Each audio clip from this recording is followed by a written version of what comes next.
We've all been there, jealous of other people's successes, jealous of other people's lives, jealous of what other people are traveling, whatever. But what if we're jealous of not their current life, but their past life, what they've been through, what they've had, what they've done, and we feel like we haven't done the same thing? In this video, we're going to talk about jealousy from that angle. Sit tight.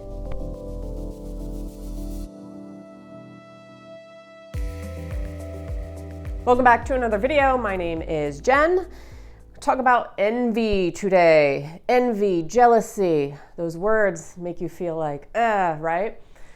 We've all had it. We've all done it. We've all felt it.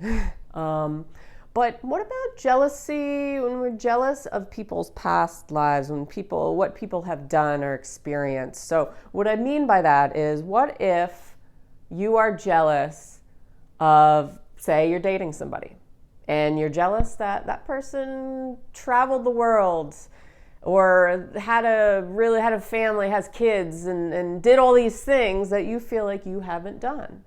And you feel jealous. You don't want to be jealous because you know, well, this person's with me now, or this person's not traveling the world now, or now they're, I don't know, stuck in a place where maybe they're not that happy. But they did all these things. And I feel uneasy with myself because of that.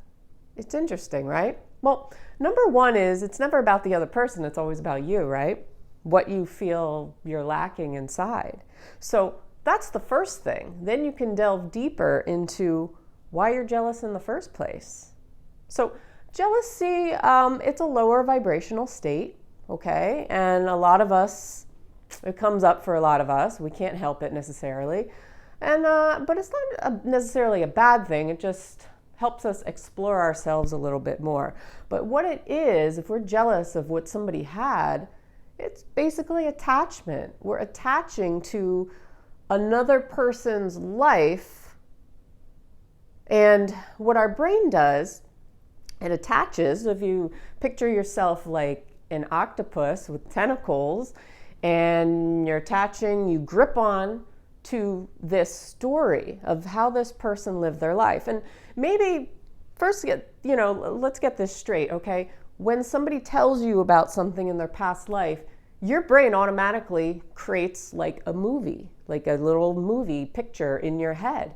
And you think of it like this fairy tale, and it goes on and on and on. But it could be not necessarily how things went down. This person claimed, okay, they traveled the world, blah, blah, blah, blah. But it's very filtered, right? It's your perception of that person's experience. And maybe it was a great experience. I'm sure it probably was. But your brain is going to twist things in a certain way. So you're attaching to that person's past life, and your brain is then filtering and perceiving and creating a story, right? It's like social media. We see stuff on social media, and usually people post good things and filter out the rest, right? So that's all we see. So our brain takes that, creates a movie picture of the fairy tale, and we don't see all the other stuff, or we don't want to see all the other stuff, because what our ego wants to do is compare us versus them. It's always a us versus them game. So when we're attaching to something, we're no longer putting the focus on filling our own cup up ourselves. We think that we need to get something on the external because other people have it to fill ourselves up. So we're looking from the outside in, trying to fill ourselves from the outside in instead of the inside out, okay? It's, it goes back to something I like to call the starving ego. And the starving ego, it's almost like when your body's starving, it needs to be fed. So what do? You feed it food. What happens if there's no food? You're going to do everything in your power. If food is tight, it's look at the beginning of the pandemic when people were going crazy and stocking up and freaking out and panicking, grabbing everything they could from the store and leaving other people with nothing. That's what our ego does. Starving ego, starving for something it feels it doesn't have, because the ego is about separation, me versus you.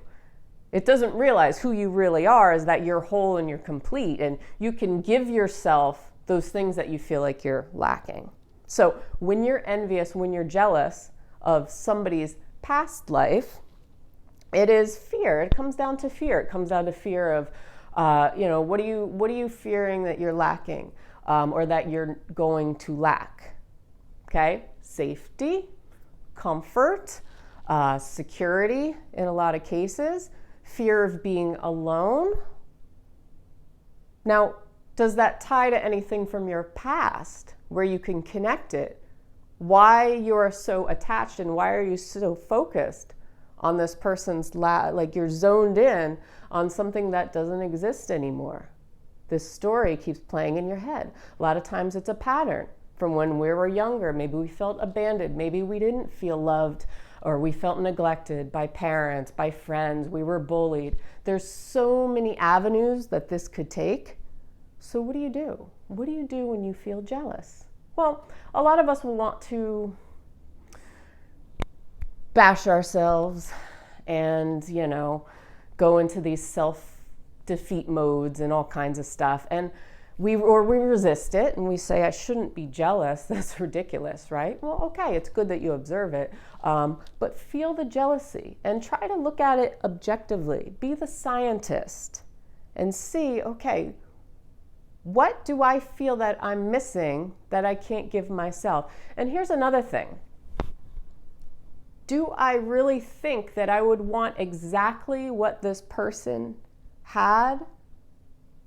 Like when I was younger, or, if I'm feeling like, oh man, I didn't do those things. Well, number one, were you ready to do those things?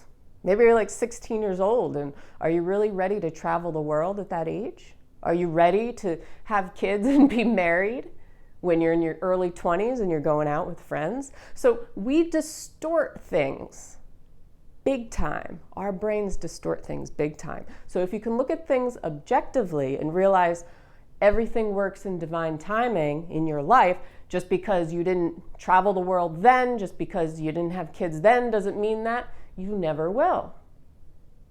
Maybe you don't right now, but how do you know tomorrow or in 2 years you won't bump into your soulmate or something like that? You don't. Why? Because you're not focused on your future. You're focused on this other person's past or your past. And the ego is comparing. Starving ego is looking for things to fill up that tank. So it's about working from the inside out, not the outside in. It's about acceptance. It's about loving yourself, nourishing yourself.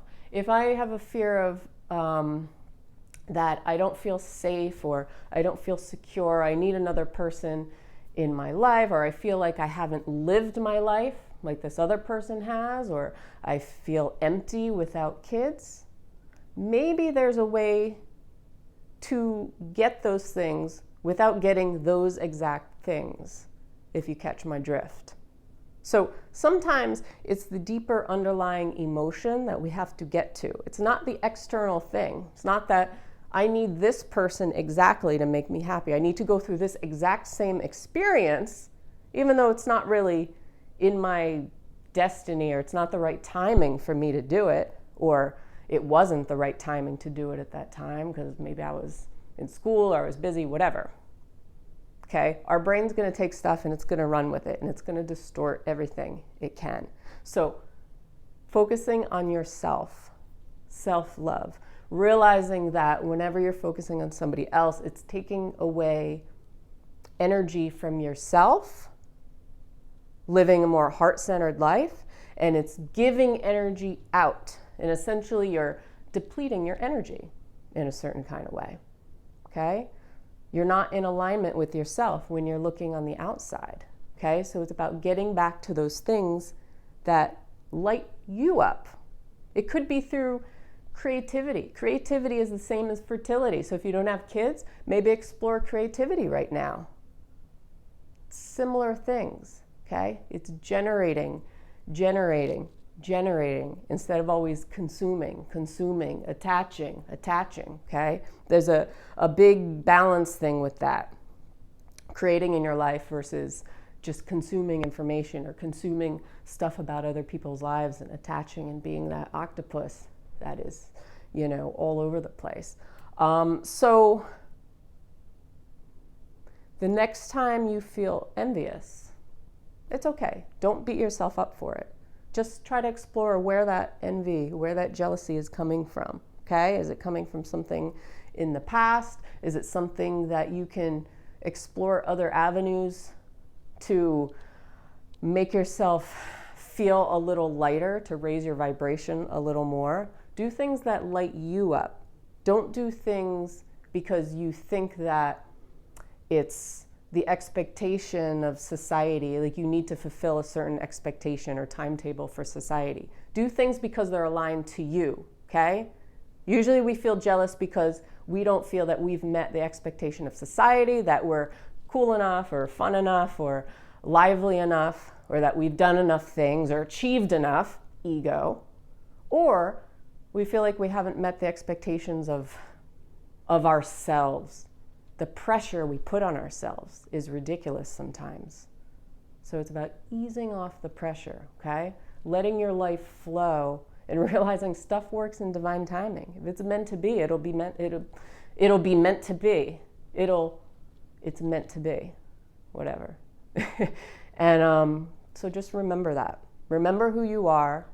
Remember that you are loved, you are love, and self-acceptance is the first key to raising your vibration, to bringing more good stuff into your life, and not necessarily from external achievements and attachments and pulling things into you, because you have it already.